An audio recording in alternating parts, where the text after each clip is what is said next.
Olá, boa noite. Eu estou tentando gravar as aulas para a gente ter uma continuidade no que a gente estava estudando. Em razão desses acontecimentos últimos, fica difícil, né, a regularidade. Não sei se vai dar certo postar naquele Google Class, onde eu coloquei a turma de vocês, nem se vai ser fácil para assistir.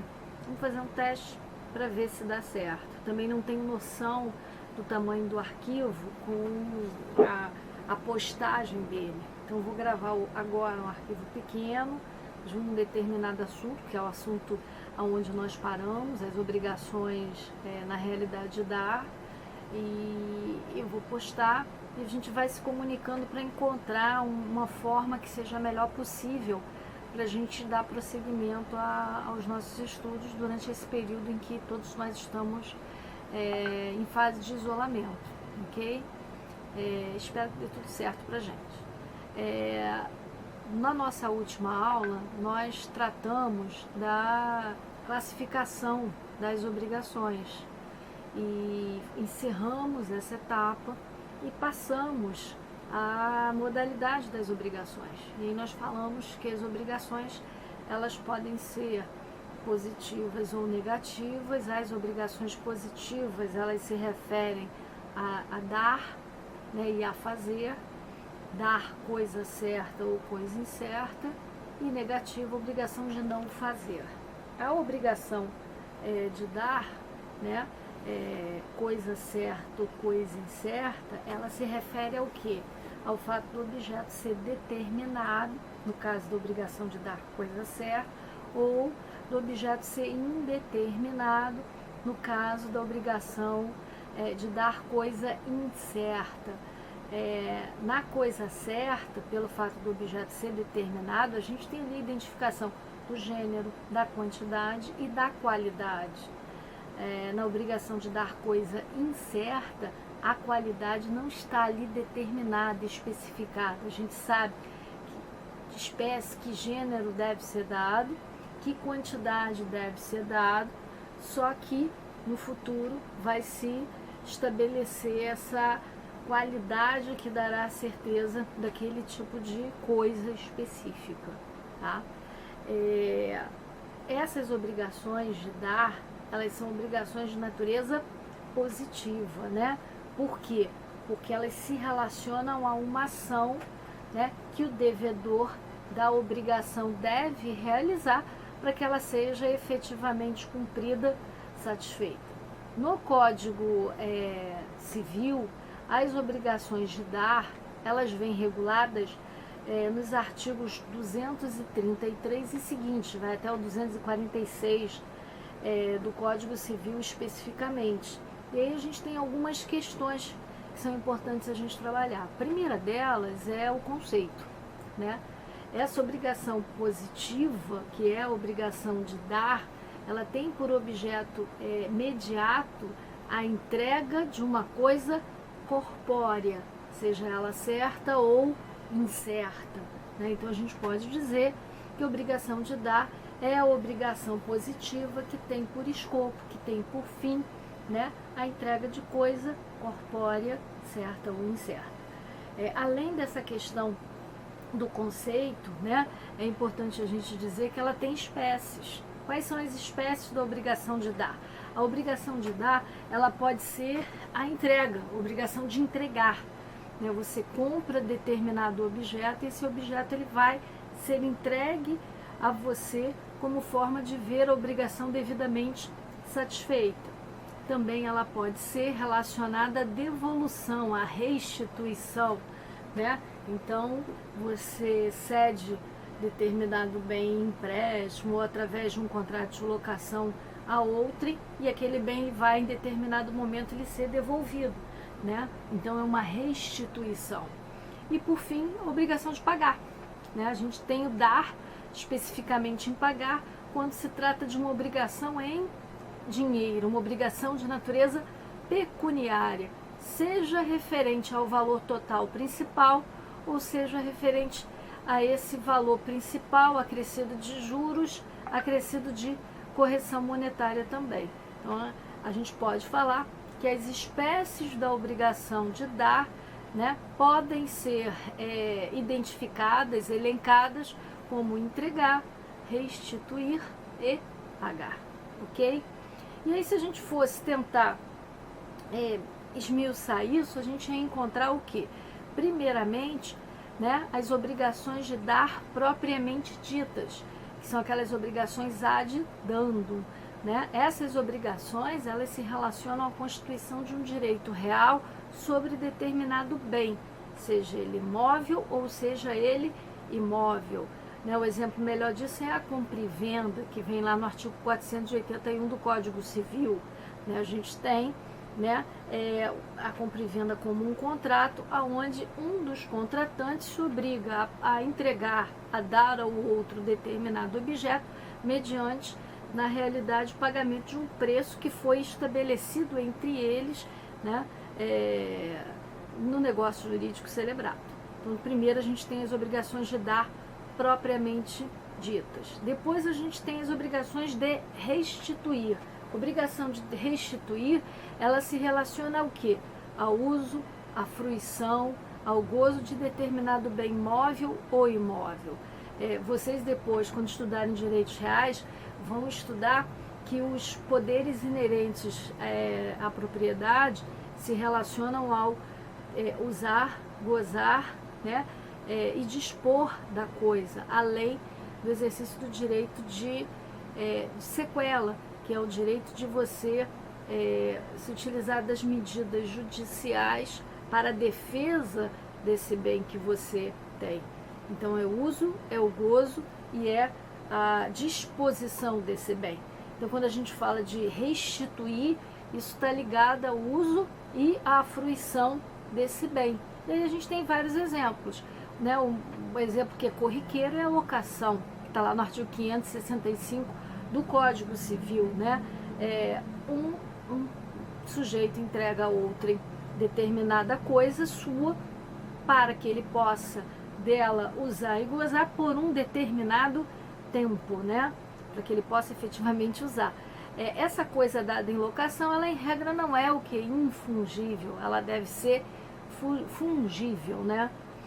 Um outro exemplo que a gente tem é a tradição. A tradição, ela se relaciona ao quê? À transferência de propriedade de coisa móvel.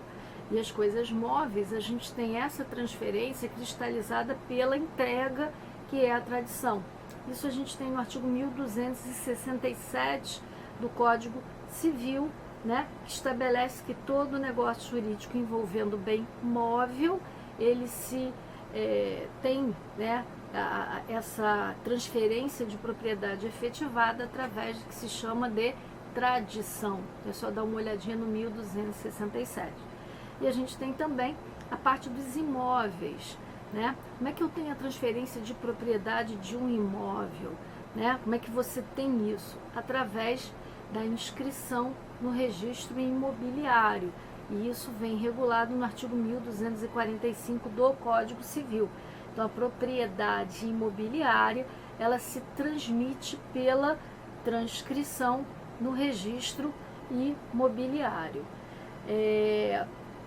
Agora, com relação à coisa certa, né, cabe também a gente falar da relação que ela tem, né, com os acessórios, né, e isso vem regulado aonde?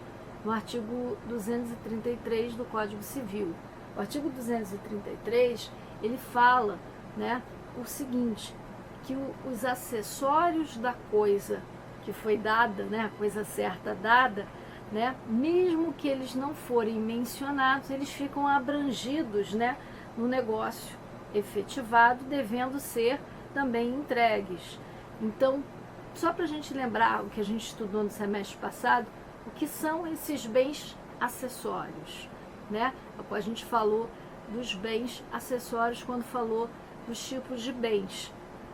Os bens acessórios vem lá no artigo 92 do Código Civil, e a existência deles depende do bem principal. Então eles existem, né, em relação ao bem principal, e eles podem ser frutos, produtos, benfeitorias, e a gente também falou das pertences.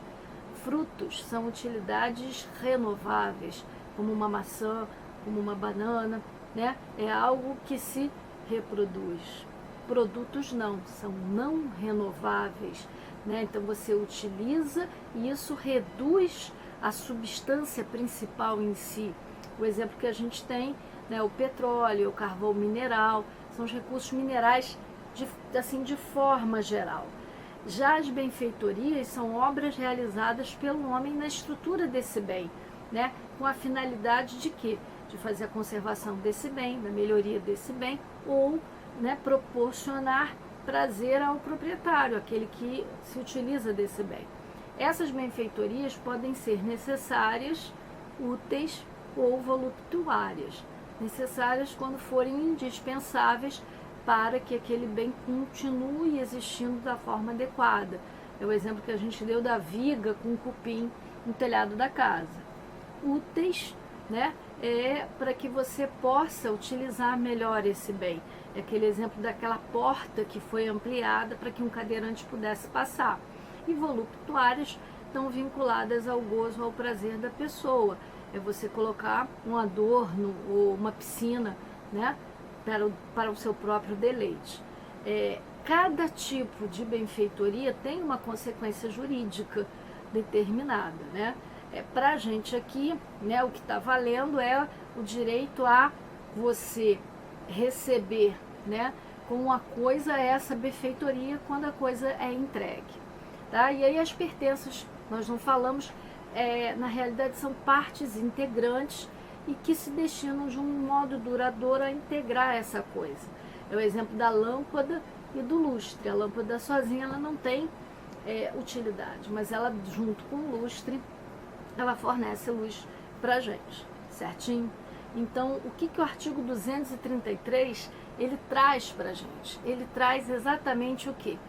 Que os acessórios, mesmo que não sejam mencionados, eles estão abrangidos, né, nessa coisa que está sendo dada, a menos que, né, o título, o negócio jurídico celebrado ou as circunstâncias do caso concreto acabem por estabelecer de forma diversa, certinho? Depois a gente tem no Código Civil o tratamento da perda da coisa. O que acontece, né, com aquele devedor, com aquele sujeito que deve entregar a coisa e não faz a entrega. Isso vem regulado nos artigos 234, 235 e 236. E aí é importante a gente fazer uma diferença entre perecimento e deteriorização.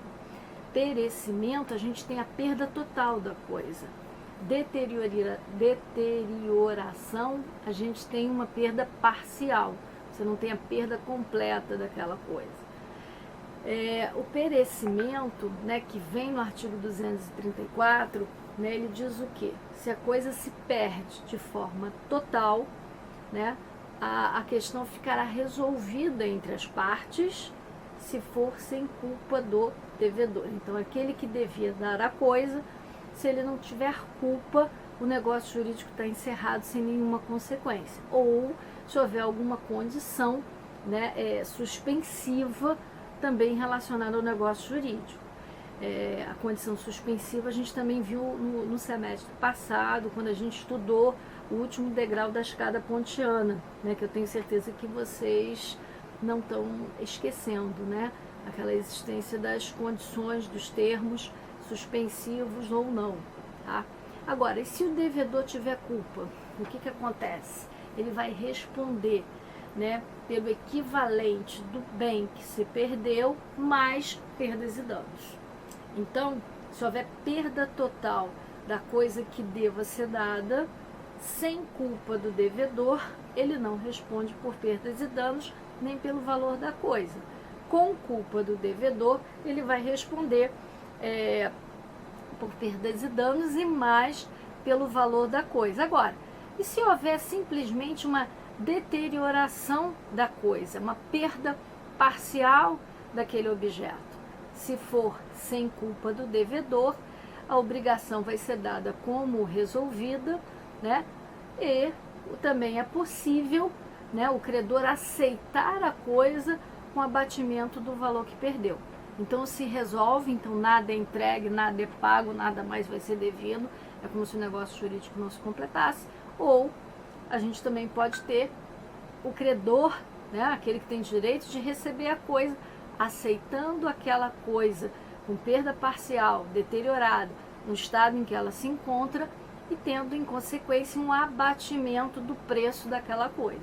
E se for com culpa do devedor essa perda parcial, né, aí sim esse credor vai poder exigir o equivalente à coisa que foi deteriorada, mais perdas e danos, né?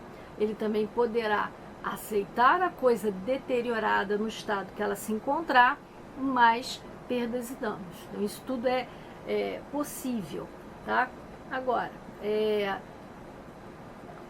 aquela coisa até efetivamente ser entregue, né, existem riscos de não acontecer efetivamente a entrega. E aí, como é que fica? Né? Esse risco da obrigação que deve ser satisfeita com a entrega da coisa, até a entrega efetiva dela, até a tradição da coisa, pertence a quem? O risco é do devedor. Compete ao devedor arcar. É o risco do negócio jurídico que ele celebrou. Tá? Isso tem fundamento em quê? Num brocado latino que diz res perit domino, né? Que significa a coisa pertence, né? A coisa perece, né, para o dono. Então significa que aquele que tem a obrigação de entregar, de restituir, é o devedor. É a ele que vai caber o pagamento desse